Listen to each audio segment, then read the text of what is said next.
রাখতেন। সোমবার বৃহস্পতিবার সুযোগ হলে রোজা রাখবেন। যারা রোজা রাখবে তাদের জন্য ইন দ্য ডে অফ জাজমেন্টে আল্লাহ স্পেশাল একটা গেট বানাবে জান্নাতে ঢোকার জন্য। ওইটার নাম হচ্ছে রাইয়ান। মান দাখালাহু লাম ইয়াজমা আবাদা। একবার who can enter within this door he will never be thirsty again. একবার যে দরজা দিয়ে জান্নাতে ঢুকতে পারবে আজীবনের জন্য তার গলার তৃষ্ণা মিটে যাবে।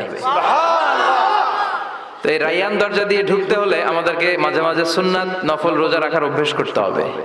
রাজি আছেন তো? অনেক মুরব্বীরা রাখতে চায়, তো রাখতে চায় কিন্তু নিয়ম জানে না। অনেকে শুধু শুক্রবারে রোজা রাখে, এটা মাকরু। শুধু শুক্রবারে রোজা রাখা মাকরু, শুধু শনিবারে রোজা রাখা মাকরু। সুন্নাহ হচ্ছে সোম আর বৃহস্পতিবার। বিষ্ণু সোমবার রোজা রাখতেন। সুইলা আন ইয়াউমিল ইসনাইন, নবীকে জিজ্ঞেস করা হলো, নবী সোমবারে রোজা রাখেন কেন?